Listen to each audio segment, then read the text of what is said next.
Hello and welcome everyone. My name is Alex. I'm calling in from Berlin, and our host, whom I will introduce in a short moment, is calling from Florida. Hey, welcome everyone. Excited to chat about retrospective for the next half an hour together. Awesome. Folks, I'm pretty sure that a lot of you are conducting retrospectives or taking part in the retrospectives online. And our today's speaker, Enrico Teotti, a Agile Coach, visual Agile Coach, and author of a podcast about Agile Retrospectives, will talk on the topic today. Enrico, you're welcome. The floor is yours. All right. Thank you, Alex, for the opportunity. Excited to chat with everyone about Agile Retrospectives and facilitating Agile Retrospectives online. I have a series of slides that point to some content that is in some online tools, but at any point feel free to put questions in. There is a Google URL that I'm going to share momentarily where you can put in questions. Feel free also to add comments and whatnot in the chat. Alex will keep an eye on that and be so kind to let me know throughout that. There's also plenty of time for questions at the end. Alrighty, so welcome, facilitating an online Agile retrospective. My name is Enrico. I am Agile Coach. I am a product manager. I've been a software developer from 2001 to 2019, mostly Ruby, some mobile development, full stack, and then I switched to product management, just with always a passion of facilitation. So I've been always interested in Agile retrospectives. Part of the Principle 12 initiative for Agile Alliance. So if you Google Principle 12 initiative and Agile Alliance, you will find information about this monthly call that we have where we talk about retrospectives. And so feel free, if you're interested, if you're a nerd about retros, to tag along for that call. I hosted a podcast called This is Retrospective Facilitation, where I've interviewed a bunch of people, experienced facilitators, including Dana Lass and Estelle Derby, that wrote the original Agile Retrospectives book. So feel free to find that and let me know how you like it. And if you want to be interviewed, I'm also thinking to restart this podcast. And so on to a little scientific graph about Agile retrospectives. If face-to-face retrospectives were bad, if when you move them online, they're probably going to be worse. And I'm going to get to that into a moment. But if people didn't speak in a room, when you're online, they're not going to speak, plus the video is going to be off. So how is an online retrospective different from a face-to-face retro? They're the same in many ways, but they're also different. And so we're going to go through those differences. But let's start first from what is the same. And I think psychological safety is a foundational element to make retrospectives effective. So just being conscious of that, conscious of the how enormous that topic is. But there are ways in our online retrospectives to foster psychological safety, and we'll look into that. Then gathering data. So we want to look at different perspectives, and we want to make sure that everyone has an opportunity to contribute to create this shared perspective. And then we want to generate some insights. So after we produce this information, we want to, okay, what's there? Is there any connection? Is there anything that it goes beyond just the first, oh, this is the solution for that problem? So a little bit of reflection, and then deciding what to do. So, okay, we've talked about something, but it's really important to get to something, to get some action items, and we'll look into that. So those elements are really the same when we're in a room or when we're online. They're present. They need to be there. Very often I hear, oh, how can I involve my team members? Everyone is silent. And so if you're in a room and everyone is silent, at least you can read the room.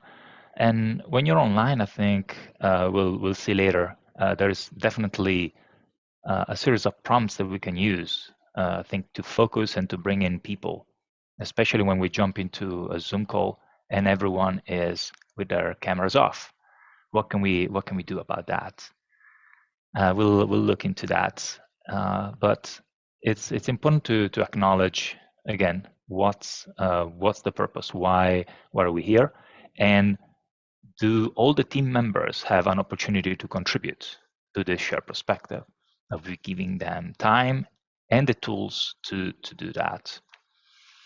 And then after we create this shared perspective, after the team creates that shared perspective, okay, is there any cluster? Is there any connection across those topics that emerged? And sometimes we feel like, oh, we need to get to all of it. And it's not quite like that. Like we can, I think it's very important to prioritize and reflect what is with prompts that sometimes like what is the most important thing to make the next iteration the most effective yet. So it's important to, yes, let's make sure that we create a shared perspective. Let's prioritize what will make the team work more effectively in the next iteration. And then, okay, let's make this idea more concrete and actionable. Okay, who's doing what, by when? I often hear our action items are never completed. What can we do? Well, where did those action items come from? Did they generate from the team? Was it just the Scrum Master saying we should do this and this and that? So making sure that there is, and we'll look into activities to make sure that those action items are carried over and are specific. Yeah, so I'll show a couple of tools, but those are really like 3 concrete elements. And if we have problems with those in a room online, we're just gonna like continue having problems with those. And the last one, the one that I mentioned here, is time management. So when we're online, if even in a room, we must do good time management and know, okay, we're gonna spend this much time collecting data, this time reflecting, then creating action out of them, wrapping it up. And it doesn't have to be like your responsibility as the product manager or the Scrum Master to do it all. There's actually this ad initiative role cards that explains how you can divide responsibilities for action item tracking, time tracking, and other roles, so that it's not on you, the Scrum Master, on you, the tech lead, or you, the product manager, to have it all. So you're not alone. Make sure that people contribute and feel looped into this process. So time management is kind of like the stepping stone that I used in this presentation. Online, you might need to account for more time. Sometimes you read into some of the liberating structures or other facilitation activities. They say, oh, you do this in 3 minutes or 5 minutes.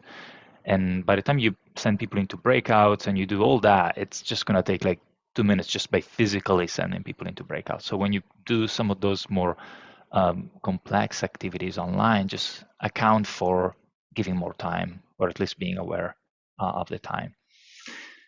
In case those 3 steps that I mentioned earlier feels like, oh, maybe we don't need to reflect, maybe we don't need this or that, I wrote a blog post like, what happens when you skip one of those steps in an Agile retrospective? And the link is there. We'll share those slides at the end of this. So what is different? And we need to be a lot more intentional when we run online retrospectives. So the gathering data in a room, okay, we might just announce that, we prepare sticky notes, and then we kind of like see people writing. So we don't really need to pay as much attention. But when we are online, we might lose track of like that. So some tools, and that's where when we get into tools, we'll see how some of those can facilitate that. But a tool is always like it's a side effect. It's a tool. So I think there's like a series of like practices that we need to put in place, and the tool when we're online can help some of that, but we must kind of like be aware and mindful of those practices. But we will look in some of the tools that are within or just outside, I say here, the comfort zone and your corporate firewall, because that's one of the other like big differences. When you're in a room, you can pretty much come up with activities that you want. So when you're working for a bank or for some other entity, you might have to like be careful about what you use, what can work or not work, as well as the time zones and bandwidth. So where are all the other team members? And so in here, I'm gonna ask maybe for people to put in the chat, what are some of the tools that you use in your online retrospectives? I'm gonna give people just a couple of minutes. There's gonna be some background music coming up. Just a couple of minutes to, what are some of the tools that you use in your Agile retrospectives?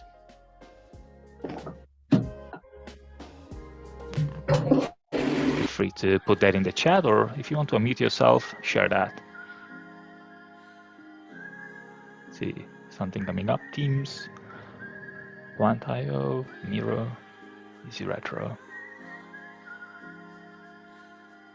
8-inch wrench set, is that .com? Miro, Easy Retro. Cool. Retrium. Cool. I think to me, the one critical thing about the tool that we use, I have only one rule. It has to be something that allows everyone to contribute equally. If it's a tool that creates a gate where only one person can manage or do something, that to me is a bit of a red flag. But I don't know all of them, but familiar with quite a few of those. So that's great. Oh yeah, the music is a bit too loud, someone is saying. And let's go back to actually, thank you for the feedback, Jovan. So moving on to again, being more intentional. What does that mean? Well, the nonverbal communication. So Zoom has like a series of like non-verbal communication elements. Some of it is present in Microsoft Teams as well. So just being aware, like for example, right now we have like a room with a majority of people with their cameras off. I don't own this Zoom account, but Zoom allows to have reactions, and I see that right now this one has them enabled. And so maybe if you can see them, you can click yes. So let's give it a go, everyone. Just go in the reactions and click yes. Not the thumbs up, not the party. Please click yes. And I'll tell you a little secret in a moment. And maybe many people know about this already, but there is a difference between the top line and the bottom line in the Zoom controls. And the difference is, well, you can tally all of them. So let me see if I can move this in a way that you guys can see it, because right now it's on this other screen. But when you use the second line, there you go. I don't know. Alex, can you give me a thumbs up? Can you see this, the participant bar from Zoom, or not really? No, not really. No, you can't. Okay, no worries. So that's actually another option inside Zoom. You can tell Zoom to show the participant bar, but it doesn't matter. You can see a tally. Whoops, I was like scrolling the wrong window.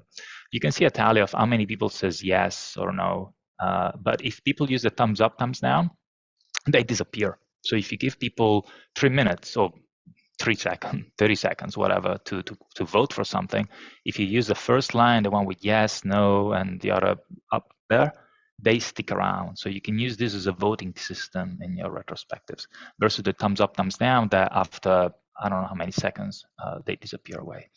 So that's something that... where is the yes? I don't see any yes. So you might see a bar that says ... more, and that might have reactions in it. And there's a green icon that says that with a check mark. So the check mark is a yes. Yes. Okay. Okay. Thank you. No worries. And then one of the other things to keep in mind is that sometimes people, if they are behind a firewall, I just found out like the chat doesn't work in Zoom, so some of those things don't work. But in general, if the account enables those controls, you are able to use this as a way to communicate with your audience. There's also speed up, slow down. All those are very useful. So just be mindful of using that. The emoji world is huge. So there's like a lot that we can do through nonverbal communication in Zoom. But Teams has been catching up and have like elements that are very interesting in that. Using the chat is another element. So sometimes we have created our board, or we have like active conversations going on. But what we can always have is like, yes, back and forth conversation, open conversations, but also like, okay, let's pause for a moment. If we feel that maybe no one is talking or everyone is talking at the same time, as a facilitator, we can ask, hey, let's pause for a moment and let's jot down in the chat. What are your thoughts? And so I know some of you already put stuff in the questions, but if you have, what is your biggest challenge with your retrospective, online retrospective today? Feel free to put that in the chat or use that slide URL that we've had in the chat as well. So I'm gonna take like a couple of moments just to use the Zoom chat and put in, hey, what is the biggest challenge with your online retrospective today? Yeah, I read like everyone involved. If the team is new and getting people open up and to speak up, implementing action items and on them for team members. So yeah, thanks for that contribution. So I think the video on is another like element, and we'll get to some of those challenges before we part today. The other element is like the video on. It's always like a huge debate. Like, should we force people to turn it on or off or whatnot? So I think it's always like on a case-by-case scenario. I try to invite people to do that. You can use little tricks like, hey, at the beginning of the retrospectives, what is an object in your house today that reminds you of the last iteration? And so bring back that object and show it to us. So that could be like a trick to turn on the cameras. Ultimately, there's like bandwidth problems, or like people have different levels of like how they want to show up. But yeah, I think trying to be intentional, at least inviting in certain settings to turn it on. If anyone have any, yeah, say apologize. If people have thoughts on the camera on, feel free to put in the chat. I know that it's always a hot one. And then with activities, I think when we jump into the retro activities, and I'll show a couple of examples now. Making sure that the activities are interactive and not like just again asking a question and then the Scrum Master or the team leader jot things down. Make sure that people are engaged throughout. And then I was mentioning earlier switching in and out of open conversation. So we might talk about, okay, there's this topic that we decided we want to talk about.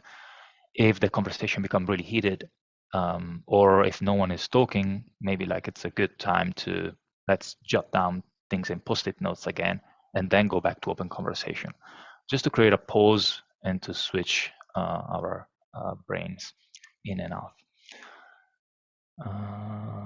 Zoom apps. Yeah, Zoom apps. I have a lot of thoughts on Zoom apps. We can.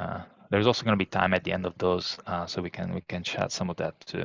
And then smaller groups. I think sending people into breakouts when we have like 6, 7, 8 people, it might be beneficial in some circumstances. So just like being aware that there's always that option, like sending people into breakout, into smaller groups.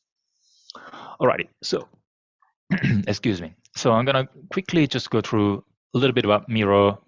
They're somewhat similar. They're like digital whiteboards. They are extremely powerful. Some of you mentioned that they use them already. They have templates, and actually curious to hear, like, do you guys like to use a new template? Do you have a favorite template? Feel free to put that in the chat. I'm curious to hear what your thoughts are. I created like a few templates that I tend to use. They're pretty basic. We're gonna look at them in a few moments. And sorry, I'm reading through the questions.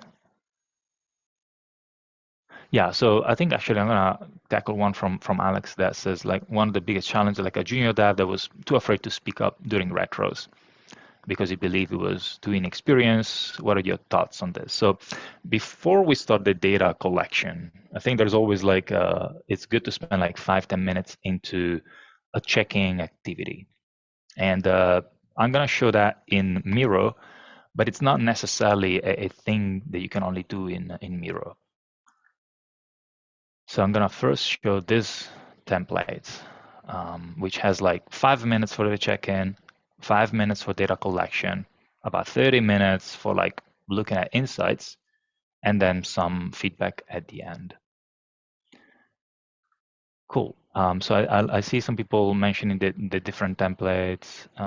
New template, each retro.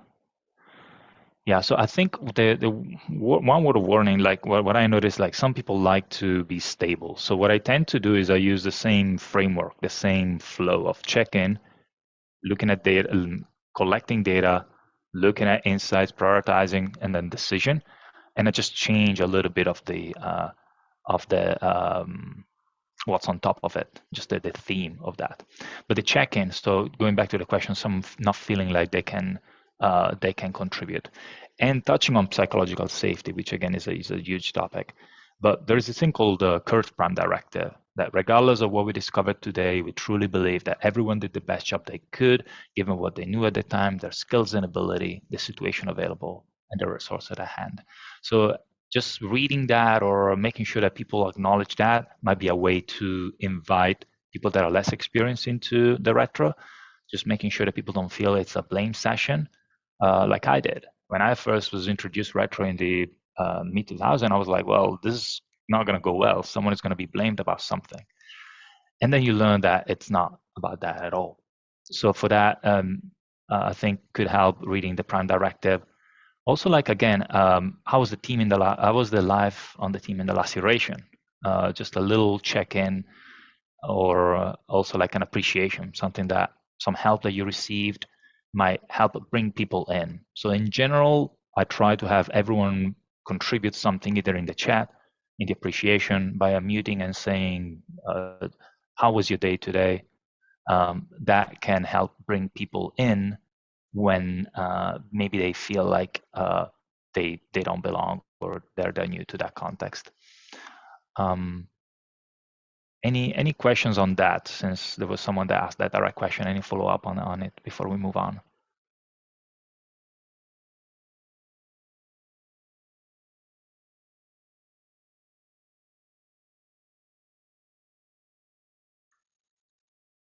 And this is where you count to 20. So in my head, when I ask, is there any question? And I hope you guys do the same, just count to 20. Just be okay with the awkward silence. Don't just like, any question? No? Okay, let's move on. So in your head, count to 10 or to 20. 2001, 2002, 2003, just enjoy that. So again, in Miro, I think there's like, people might be familiar with, there's like frames, there are elements, so all those things are locked in, so it's really safe for inviting people to come in and contribute. In fact, I wanted to share this with all of you. So if you share this, you can have anyone with a link can edit, and you can add a password if you want. One thing you might not know, down in the sharing settings, there is a feature that they hide pretty well, which is visitor can add their name. So if you guys are not part of my company, so if you don't have an account, you're not a guest. But now when I share this link with you, Miro will ask you, hey, do you want to enter your name? As opposed to just being a random visitor. So feel free to jump to that link, and you can kind of navigate this, and you'll probably be able to enter your name. There'll be a prompt. So this person is a visiting writer, is a visiting Miro hero. Karina wrote her name, so thank you, Karina, for verifying that functionality.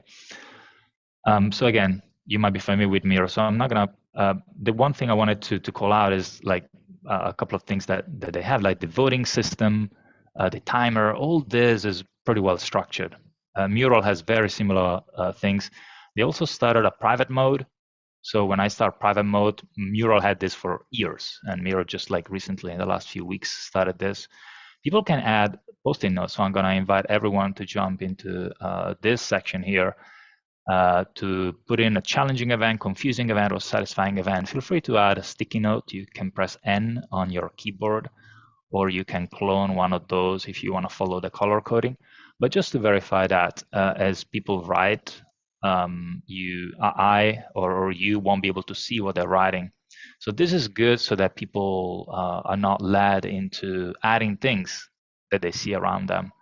So those whiteboarding tools are really good for that. And some of the tools that people mention, like I don't know if Easy Retro is one of them, but they allow for this, entering elements without reading what everyone else is adding. So that again, you're not influenced. Pretty much what would happen in a room when people write on their Post-it notes, people don't tend to see what they're doing. So yeah, this is a new feature but there's like a world of possibility. And when you end this, hopefully no one wrote anything to okay, so there you go. So we have that. Any questions about Miro or anything interesting that you guys do in Miro that you want to kind of like share with the group? Feel free to unmute yourself or put in a question in the chat. I'll give a couple of minutes here.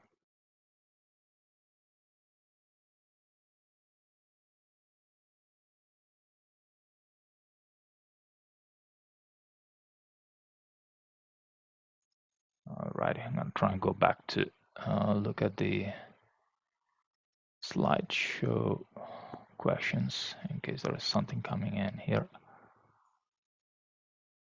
Continue. But yeah, Miro again, very, very similar. And you can bring in your themed retrospectives. Oh yeah, I didn't go through. I created like this flow basically goes, okay, let's collect the data, let's create clusters and prioritize.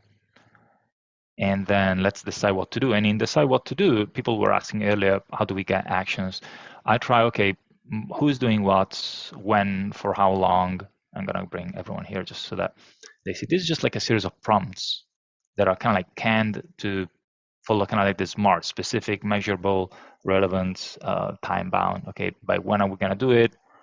What do we need from whom? And so just making sure that when we create action items, we go through a little bit of that. At the end, I like to get feedback. So this is like a return on time invested between 0 and 4. How well used was the time in this retro? Someone earlier was talking about the templates, using different templates. So with the return on time invested, what you get to do is to basically ask for a plus and a delta. So what is a delta? Something that would have made your return on time invested go up 1 point. So if it was like an average retro, what is one idea that would have made it above average? Maybe that idea is using the last template. What is the plus? Oh, maybe I like the music. That's in the plus. So by doing this every week, what you get to is, and this is sometimes I've collected this stuff to kind of like see a trend. Is there a trend that is getting better or worse? What is changing? So yeah, measuring the return on time invested, I think, is pretty powerful. And that initial activity, the check-in, the one that I was showing, how was the first how was the week on the team, collecting that as well, I think is important. This is just like the same flow, but with a Star Wars theme. I would not recommend this if your team doesn't know Star Wars, or if it's not, that's not something that they care for. But the idea is, again, you do a check-in, and instead of like Explorer, Shopper, Vacation, and Prisoner, you have like Star Wars characters and what vehicle looks like the last iteration. So again, this check-in always trying to bring the participants into the topic. What is if the last iteration was a car, what kind of car would that be? And now that we're online, we can use all like images that we want. So bring in the last iteration in a photo, and then collecting data with Star Wars analogy. And actually, I'm going to share this as well so people can kind of like look around this and can edit and copy board link. So all those should be in the Miroverse, so you can probably find them there as well. Again, Miro, very similar. You get to create boards that are like pretty inspiring. The one thing that we need to remember about those tools is how close is this to what our participants can contribute to. Because if it's a beautiful board and they all just stare at it, but they cannot contribute, that's not really useful. It kind of goes again like point number one, making sure that everyone can contribute. So on to the second one, maybe you can use Google Docs. And you might think, what, Google Docs? What the hell? So you can probably use, and what I've used as an example is that Star Wars retrospective inside a Google Slides. And so people can come in and basically fill in those sticky notes. Is this like Miro? Not at all. But if your company doesn't allow you to use Miro, maybe this is what you end up having. And each slide represents a step in the retrospective. So as long as your team can contribute, that's gonna help you out. And then sometimes you might just have Zoom and Teams. And like we've seen, we can use Zoom to enter stuff in the chat. And there's like emojis now. There's like a reply to the thread. So there are ways to make the chat more interactive.